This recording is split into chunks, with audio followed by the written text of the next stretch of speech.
Hi everyone स्वागत करछि आपन को चैनल आ गोटे वीडियो रे आशा करछि आपन मन निश्चय भल रहते।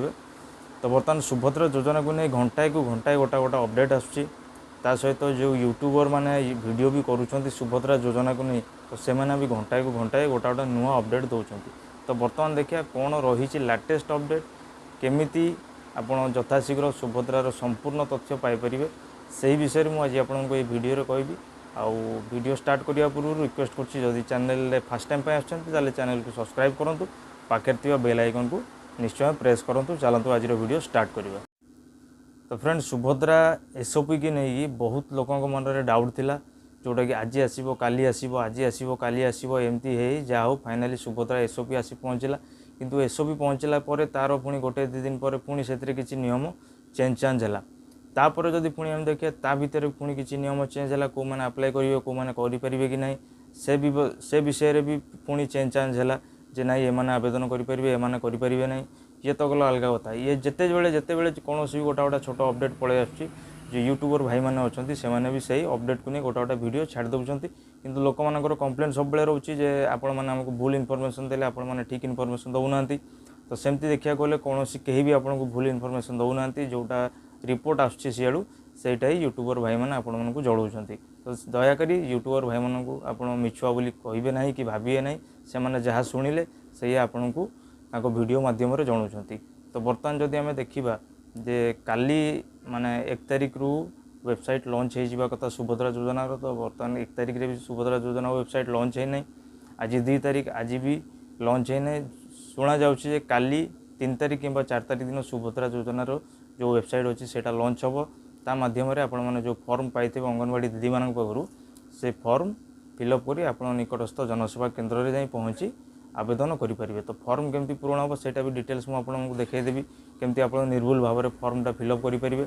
आउ द्वितीय कथा है गोटे कथा जे समस्ते कहते जे ब्लॉक तरफ जो मानू जो जनसेवा केन्द्र को दि जाइए से मैंने ही से एरियार सुभद्रा योजना आवेदन करेंगे। तो बर्तमान यहाँ संपूर्ण गोटे मिछ कथा यहाँ बिल्कुल सेमती नहीं सबू जनसेवा केन्द्र वाला जहाँ पाखे सीएससी आईडी अच्छी कि जहाँ पाखे मो सेवा केन्द्र आईडी अच्छी से माने समस्ते सुभद्रा योजना आवेदन करेंगे। तार प्रूफ अच्छे आपण मैंने जो टोल फ्री नंबर दिखाई से टोल फ्री नंबर कॉल करी आपण मैंने बुझीपारे जो कौ मैंने कौटी आम आवेदन करूँ। तो मु निजे भी टोल फ्री नंबर रे कॉल करी बुझीतिले जे एमती एमती कथा जे अंगनवाड़ी दीदी मैंने फॉर्म देला बेले कहउछंती जे पर्टिकुलर यही सब जनसेवा केन्द्र हो कि यही मो सेवा केन्द्र रे आपण जाई आवेदन करेंगे। तो सेटा मु पचारली टोल फ्री नंबर रे से माने जनइले जे सेमती किसी स्पेसिफिक जनसेवा केन्द्र नहीं आपणकर जोटी सुविधा हो जो जनसेवा केन्द्र रे आपण सेठी जाई निजर सुभद्रा आवेदन फॉर्म के दे परिबे किसी असुविधा नहीं जोटी भी चले आप आवेदन करेंगे। तो से मुझे रेकर्डिंगटा ये आपको देदे आप शुणी पारे एति रहा कथा। नमस्कार सुभद्रा हेल्पलाइन को स्वागत करूछु। आज्ञा मैडम ये जो फॉर्मटा आम पाई सारूँ दीदी फॉर्म देला बेले कहले जे यही जनसेवा केन्द्र रे अप्लाई हो सेमती किसी माने अछि जे जो जनसेवा केन्द्र गुड़ा अंगनवाड़ी दीदी कहते से अप्लाई करबा ना जे कौन जनसेवा केन्द्र रे अप्लाई करि हबो किछि माने नाही आपणक इच्छा आपण जोठी अप्लाई करि परिबे जे कौन जनसेवा केन्द्र रे अप्लाई करि हबो। अच्छा मैडम अप्लाई कला पर जो फॉर्मटा दिया से फॉर्मटा आमे नहीं जीवु ना सेटा सेठी जनसेवा केन्द्र रे दे दबु आपणकर फॉर्म फिलअप करला परे आज्ञा से माने फॉर्म 2 पेज रखबे आपणको लास्ट पेज रे हां लिखिकी आपणकर थिबो फॉर्म थिबो हां से आपणको देबे सेटा। अच्छा अच्छा जो एक्नॉलेजमेंट नंबर कि रिसीप्ट नंबर जाई पारियो सेटा से माने दे देबा हमको। आज्ञा आज्ञा मैडम केबेटो आरंभ हो किसी सेमती। तो फ्रेंड्स आपण मैंने देखुं यहाँ हूँ आम सुभद्रा फॉर्म जोटा कि 1 नंबर अच्छी आपंकर संपूर्ण नाम आधार अनुजाई सेटा आपंकर आधार रे जहाँ नेम थो आप से नेमटा ये ठीक भाव में आप फिलअप करेंगे सेटा आप इंग्लीश रे करंतु कि ओडिया रे करंतु सेटा किसी मतलब रखुनी जोटा सुविधा हो पार आप से निज नाटा एंट्री करेंगे। तापर आप 2 नंबर पॉइंट देखिए सेठी लिखाई आधार संख्या तो जहाँ आपंकर आधार नंबर अच्छी देखिकी ठीक भाव में पूरण करेंगे 12 डिजिट नंबर रोचे आपंकर आधार नंबरटा ये पकईदेवे। आधार नंबर पकईला 3 नंबर रोचे स्वामी किंबा पिता नाम आधार अनुजाई आपंकर आधार देखिए जदि स्वामी ना पड़ी थो बहित महिला थे स्वामी ना पड़ी थो जदि अविवाहित थे बापा ना पड़ी थो जोटा पड़ी थो सेटा को आप ଠିକ୍ ଭାବରେ ସେଇଟା ଦେଖିକି ଫିଲ୍ଅପ୍ କରିଦେବେ। ତାପରେ ଆସିବ 4 ନମ୍ବର ପଏଣ୍ଟରେ ଆପଣଙ୍କର ଜନ୍ମ ତାରିଖ, ଦିନ, ମାସ, ବର୍ଷ। ତ ଆପଣଙ୍କର ଯାହା ବି ଡେଟ୍ ଅଫ୍ ବାର୍ଥ ଅଛି ଆପଣ ସେଇଟା ଡେଟ୍ ଅଫ୍ ବାର୍ଥକୁ ଠିକ୍ ଭାବରେ ସେଠି ଫିଲ୍ଅପ୍ କରିଦେବେ। ଦେଖନ୍ତୁ ମୁଁ ଏଠି ଫିଲ୍ଅପ୍ କରିଦେଇଛି ଡେଟ୍ ଅଫ୍ ବାର୍ଥକୁ। ତାପରେ ଆସିବ ଆପଣଙ୍କର ବର୍ଗ। ଆପଣ ସାଧାରଣ କି ଅନୁସୂଚିତ ଜାତି କି ଯାହା ବି ଅଛନ୍ତି ଆପଣ ସେଥିରେ ଆପଣ ଟିକ୍ କରିଦେବେ। ତା ସାଇଡ଼୍ରେ ଆପଣ ଦେଖିବେ ଗୁଡ଼ା ଲେଖା ହେଇଛି ଶାରୀରିକ ସକ୍ଷମ।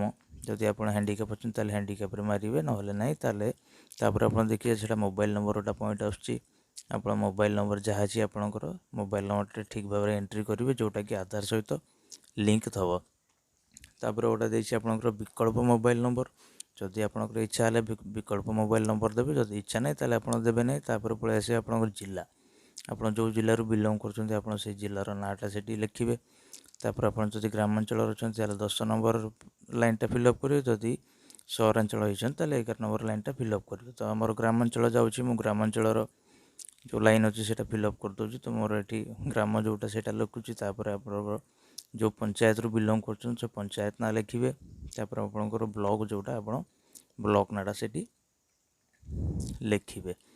ତାପରେ ଆପଣ ପଳେଇ ଆସିବେ ଲାଷ୍ଟ ଯେଉଁଟାକି 12 ନମ୍ବର ପଏଣ୍ଟ ଅଛି, ଆଧାର ସକ୍ଷମ ସଞ୍ଚୟ ଖାତା ଥିବା ବ୍ୟାଙ୍କ ନାମ। ଆପଣ ସେଠି ଆକାଉଣ୍ଟ ନମ୍ବର ପକାଇବେ ନାହିଁ, ଆପଣ ସେଠି ଆପଣଙ୍କର ଯେଉଁଟା ଆଧାରରେ ଯେଉଁଟା ଡିବିଟି ହେଇଛି ଯେଉଁ ବ୍ୟାଙ୍କରେ ଆପଣ ସେ ବ୍ୟାଙ୍କର ନାଁଟା ସେଠି ଲେଖିଦେବେ। ବ୍ୟାଙ୍କର ନାଁଟା ଲେଖି ସାରିଲା ପରେ ଆପଣ ତାପରେ ତା'ର ସେକେଣ୍ଡ ପେଜ୍କୁ ଆସିବେ।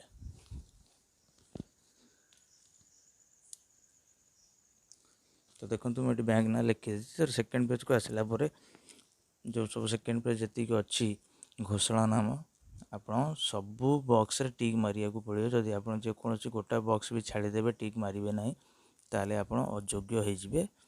ସୁଭଦ୍ରା ଯୋଜନା ପାଇବା ପାଇଁ ଆପଣ ସୁଭଦ୍ରା ଯୋଜନା ଆପ୍ଲାଏ କରିପାରିବେ ନାହିଁ। ତେଣୁ ସବୁଯାକ ଯେଉଁ ବକ୍ସ ଅଛି ପଢ଼ିକି ସବୁ ବକ୍ସରେ ଆପଣ ଟିକ୍ ମାରିଦେବେ।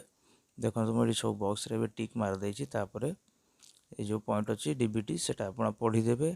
ପଢ଼ି ସାରିଲା ପରେ ଲାଷ୍ଟରେ ଅଛି ଆବେଦନକାରୀଙ୍କ ଦସ୍ତଖତ। ଆପଣ ସେଠି ଯେଉଁମାନେ ଆବେଦନକାରୀ ନିଜେ ସେମାନେ ତାଙ୍କର ଦସ୍ତଖତଟା କରିବେ। ଦସ୍ତଖତ କରିସାରିଲା ପରେ ତାପରେ ଅଛି ଡେଟ୍, ଯେଉଁ ଡେଟ୍ରେ ସବମିଟ୍ ହେବ। କାହିଁକିନା ବର୍ତ୍ତମାନ ତ ଆରମ୍ଭ ହେଇନାହିଁ, 4 ତାରିଖରୁ ଆରମ୍ଭ ହେବ। ତ ଆପଣ ସେଇ ଡେଟ୍ 4 ହେଉ, 4 ପରେ ଆପଣ ଯେଉଁ ଡେଟ୍ରେ ସବମିଟ୍ କରୁଛନ୍ତି ସେ ଫର୍ମରେ ସେଇ ଡେଟ୍ ଆପଣ ମେନସନ୍ କରିଦେବେ। ମେନସନ୍ କଲା ପରେ ଆପଣ ଫର୍ମଟି ସମ୍ପୂର୍ଣ୍ଣ ଭାବରେ ଠିକ୍ ରୂପରେ ଫିଲ୍ଅପ୍ଟି ହେଇଯିବ।